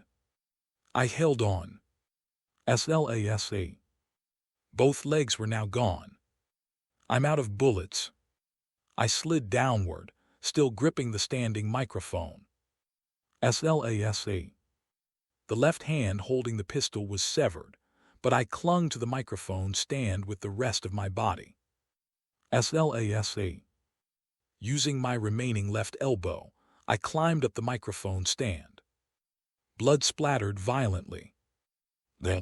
And then, the graduation music has stopped. Now, just as the teacher raised its grotesque chalkboard hand to strike again, I shouted into the microphone, "Congratulations on your graduation." At that moment, the auditorium filled with a pixelated holographic shower of flowers. The monstrous teacher let out a final scream before melting away. The grotesque shapes that had overtaken the auditorium vanished, as if consumed by flames. Even the chairs that had trapped the students. WAHH. The now liberated third-year students exploded out of the auditorium, racing toward freedom. Tears of joy and relief streamed from their eyes. In the original bad ending, they would have all turned into the teacher's zombified minions, killing any remaining explorers. But this time, the ending is different. I looked up. The curtains of the auditorium drew back, revealing soft yellow and red light streaming in from outside. Dawn had arrived. A pop-up appeared. Happy ending too. Graduation of liberation. So this is the ending. Next, an evaluation of my performance during the final chapter appeared below. Happy ending too. Graduation of liberation. Score A. I checked the Dream Essence Collector. Golden liquid sparkled inside, rich and dazzling, as vibrant as during the Tuesday talk show. Grade A or higher. I did it. A thrilling sense of accomplishment washed over me. As I swallowed the last fragment of candy lingering on my tongue, my consciousness began to fade, a smile curling my lips. Now I would wake up. No, I would return to myself lying in bed, having successfully cleared the ghost story and escaped. Good. I would drift into a restful sleep and wake up in the morning. Am I back? The manual's still inside my tattoo inventory, it seems. Should I take it out? Hold on. Since when have I been hearing this voice? No, it's not that I'm hearing it. I'm the one speaking. Since when? Has the manual been in my tattoo this whole time? Why have I been casually brushing aside the teacher's intrusive thoughts, treating them as natural? Why did I suddenly feel indifferent about visiting the Fox counseling room after the next exploration, despite previously being concerned about side effects? Why do I now think of the eerie, incomprehensible entity I once called a good friend as my most comforting confidant, without any inherent unease or sense of caution? No, I can't allow myself to be consumed now. But already my doubts were fading. As the nostalgia candy's effects wear off, the present version of me was reclaiming its place. The contamination is creeping in. In the hazy sensation of floating on the edge of wakefulness, I struggled. Kim Solium. Remember. Remember. You are being contamina. Hook. Whoa. I thought I died. I woke up drenched in cold sweat. A deep sigh of relief escaped my lips. Anyway, I made it. But at the same time, a faint chill of unease lingered, as if I'd forgotten something. You're awake, friend. AACK. In a panic, I bolted upright and rescued Braun from beneath my pillow, just before he was about to get squashed flat. That was close. Sorry. Then I flopped back onto the bed, arms spread wide. Exhaustion and comfort overlapped as a grin spread across my face. Anyway, it seems I've made it back safely. The morning after clearing a horrific high school ghost story horror game. Still, the fact that he had to go to work, a reality more haunting than the ghost story itself, meant I was busily preparing to head out. This time, though, the commute didn't feel as burdensome. Because I had something to rely on. The A-grade liquid filling the Dream Essence collector. Reassuring. I carefully packed the Dream Essence collector, brimming with golden liquid, into my briefcase. It was the fruit of my labor from the night before. Moreover, as he fully rose from bed, I noticed a rather peculiar extra reward. Clatter, clatter. Something that had been covering me spilled onto the floor. Dozens of beads. They were transparent, like they could be loaded into the glass-handled pistol. I picked one up to examine it closely and read the single Chinese character inscribed within it. Chinese letter. This reads as, Hu, I think. Ah, this is a commonly used character symbolizing protection or defense, fairly straightforward and intuitive. I immediately understood. This is the reward for clearing the game's final chapter. Graduation ceremony successfully completed 2 deaths, 1 survivor. Members of the field exploration team, who died as students confirmed to have safely awakened the next morning. A large number of reward items discovered at the bedside of the sole survivor, analyzed to be a type of protective charm with minor effects in exorcism and defense. In other words, I had brought items from the dream game into reality. Just like when Beek Sahian swiped that fountain pen item from the faculty office and ran off with it. Thinking about that, I stepped out to the entrance. Beek Sahian's shoes were already gone. He's already bolted to work, figures. I'll catch up with him later. Anyway, the dozens of glass beads seem to function as protective charms to some extent. I'm sure they'll come in handy. I tucked all the protective charms into my tattoo inventory, keeping just 1 or 2 in my pocket, then continued preparing for work. But a strange silence seemed to hang in the air. Braun. Oh, calling for me, are you, friend? By any chance?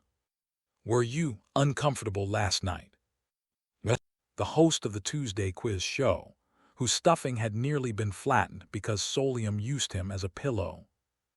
Haha, well, it wasn't exactly the best feeling of my life. Anyone would feel a bit slighted if their friend had such a fun and extraordinary experience alone, without inviting them. Oops. Ah, but no matter. It seems my friend had a special time of his own, while this Braun was having the unique experience of feeling like a waffle. It was a special time indeed. As I thought. The graduation ceremony was quite intense. A graduation ceremony. Did you give a congratulatory speech? No. The teacher didn't like my hosting style and attacked me. I had to endure, losing limbs one by one until it ended safely. Good heavens! Though initially offended, Braun quickly grew excited as I explained in detail what had transpired in the dream. I'll make it up to him later with that aromatherapy massage-like thing the tattoo artist did in the evening. A most commendable attitude, Mr. Rowe dear. I'd love to hear more. Sure. On my way to work, I recounted everything that had happened to me.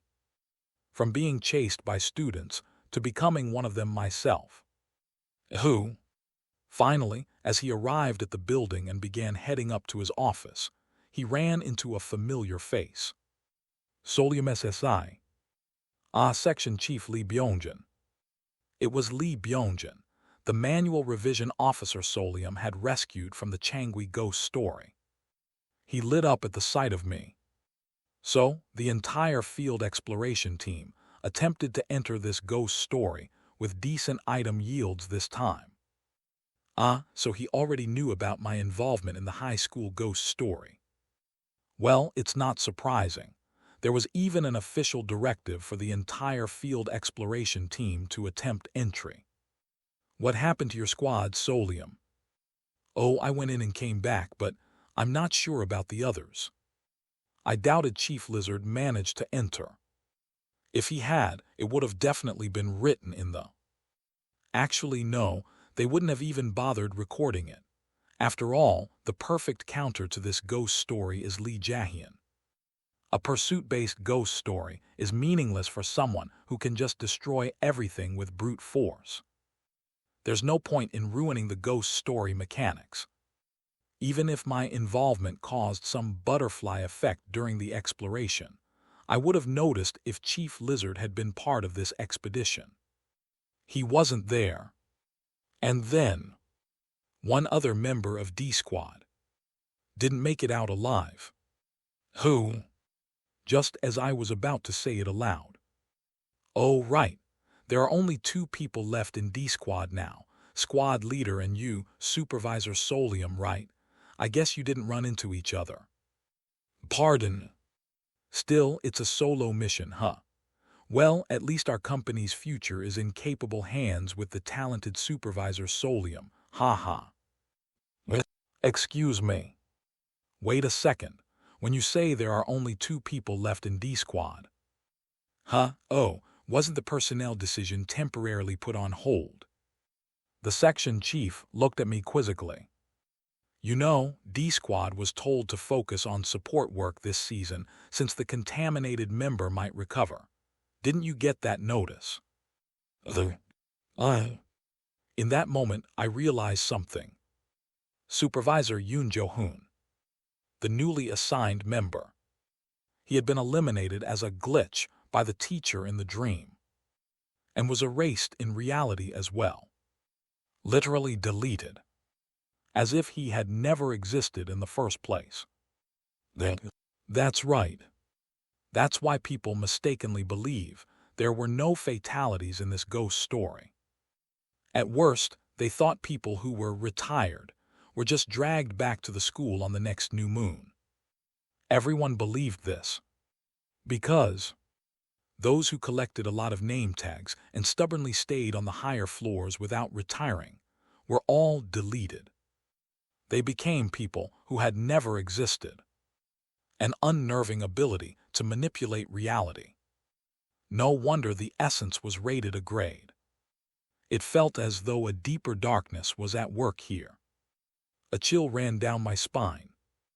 Objectively, this situation might not seem bad for me. After all, someone difficult to work with had conveniently disappeared. But it's no different from having their existence erased. My stomach churned.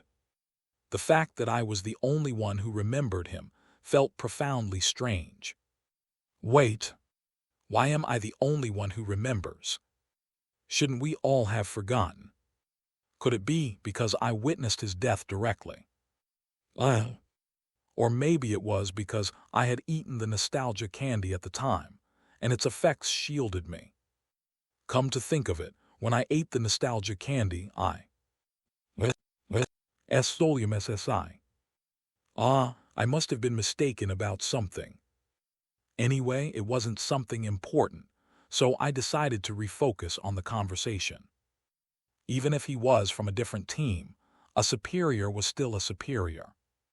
At that moment, Section Chief Lee Byung-jin, looking slightly expectant, asked me, "Oh, by the way, Solium SSI, what grade did you clear with? If you show me your collector, I can estimate the liquid concentration and tell you the grade." I readily pulled the collector from my briefcase and showed it to him. The golden liquid shimmered as it sloshed. "Here, sir." A silence followed. Lee Byung-jin hastily wiped his glasses. "Haha, I must be getting old. My eyesight's so bad that the light seems to be over-reflecting or something." I responded with a pleased tone. "Do you also think it's A grade, Section Chief?" Lee Byung-jin adjusted his glasses and put them back on. "Immediately." "Immediately report this. What are you waiting for? Hurry." In an instant, I was summoned. This meant that before I could even report to the D-Squad office, the collector was confiscated by the relevant personnel. Goodness! The looks from the team, faces screaming, "It's you again," weren't exactly welcoming, but I figured it was better than nothing. And as for the measured grade, Kim Solium SSI. "Yes, squad leader. The liquid you collected from the darkness last night has been confirmed as A grade. That afternoon, while I was sitting in the office writing my exploration report, Chief Lizard delivered the news without much fanfare. Up to that point, it was as I had expected. But it was the next part that was the problem. And regarding this exploration, there's been a request for a one-on-one interview with you." Well, this wasn't something I could avoid. The second A grade. And this time, it came from an unprecedented ghost story. A grade in this ghost story was probably only theoretical, a placeholder, right? Most yields were either D or F. Occasionally, someone who lasted long enough while hoarding items and name tags would pull off a C grade, but that was about it. The jackpot from a ghost story, usually treated as an item farming zone, had now sparked all sorts of chatter from the higher-ups. But here's the thing. This is it for this one. That was the first clear. Subsequent attempts to clear it in similar ways yielded liquid 1 or 2 grades lower than the same ending B. That's just how the game mechanics are. If it's not the first time, it's just repetition. It doesn't count as an achievement. Of course, I didn't plan to explain all of this, but I'd have to drop enough hints to avoid ridiculous blame later, like, "We invested in you, and no more A grades came out." Looks like I'll be running in circles all afternoon. Just as I was bracing myself for the inevitable, Chief Lizard spoke again. "Kim Solium SSI. Yes. Do you not want to do the interview? Could I skip this somehow?" But after a moment of thought, I shook my head.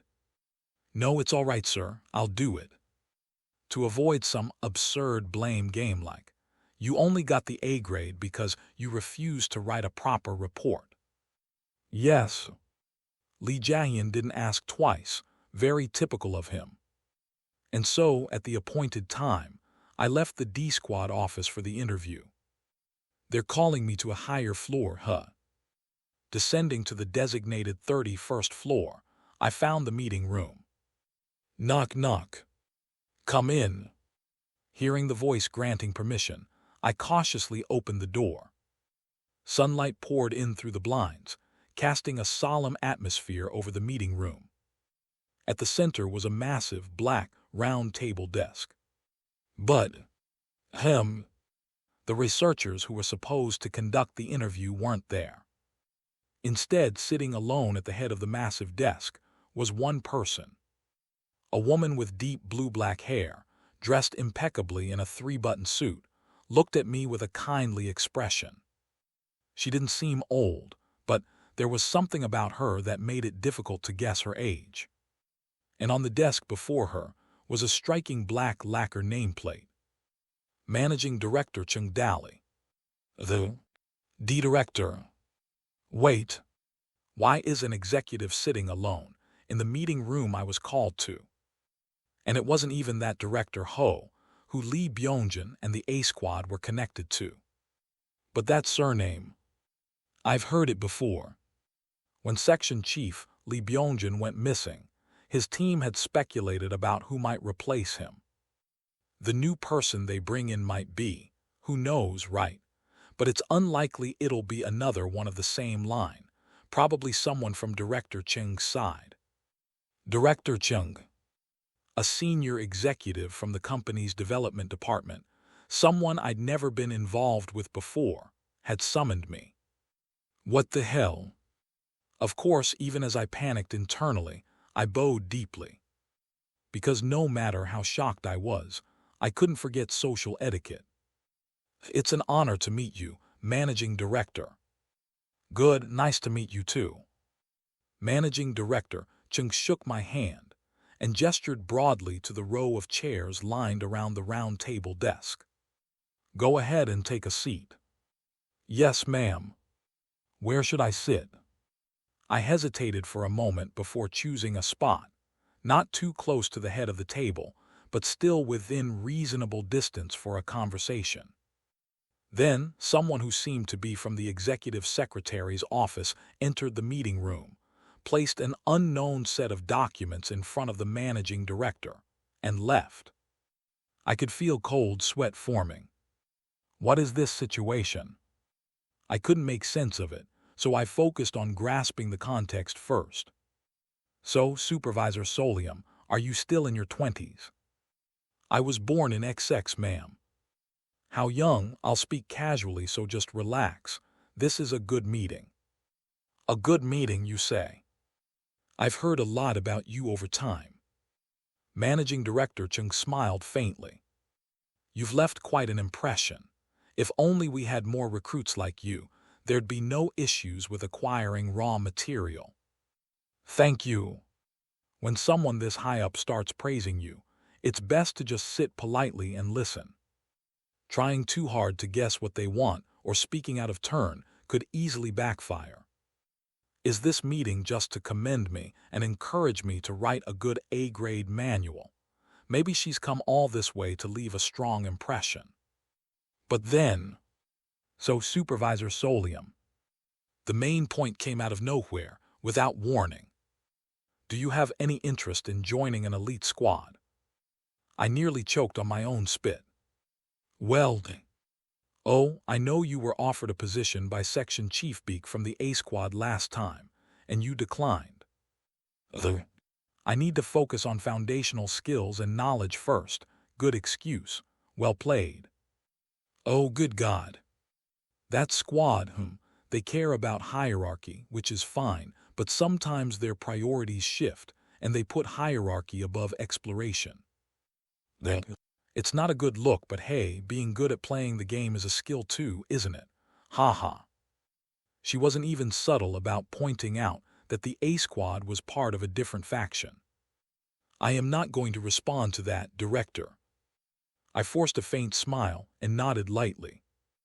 If I were to take one wrong step here, it would sound like I was gossiping about the A Squad with her. For a managing director, that's no big deal. But for a new recruit like me, it's a surefire way to crash and burn. Trying to stay composed, I carefully spoke, pretending to struggle with my words. I felt that as someone who just joined the company, building a solid foundation was necessary, so I've been working hard to learn. Ha ha ha, that's fine, that's fine. I understand this must be a nerve-wracking situation for you, Supervisor Solium. Managing Director Chung laughed heartily before suddenly turning serious. You don't need to just agree with everything I say. I'm not very fond of sycophants. Right, I suppose I should phrase this more clearly, don't you think? Managing Director Chung paused for a moment, as if deep in thought, before closing the folder in front of her and speaking. I'm not saying I want to place you in one of the elite squads. What I'm asking is if you'd be interested in receiving the same treatment as someone on an elite squad. Or, let me put it another way. Managing Director Chung smiled again. What would you think if D-Squad became one of the elites? And you get to pick a squad member to bring in too. Just say the word. Holy shit. Thanks for watching. Please subscribe and like the video and comment down if anything wrong in the story. And if have any suggestion to a new novel or want next part of any series, comment down. Our target is to get 1K subscriber. There will be SUPRISC for all of you. Stay tuned.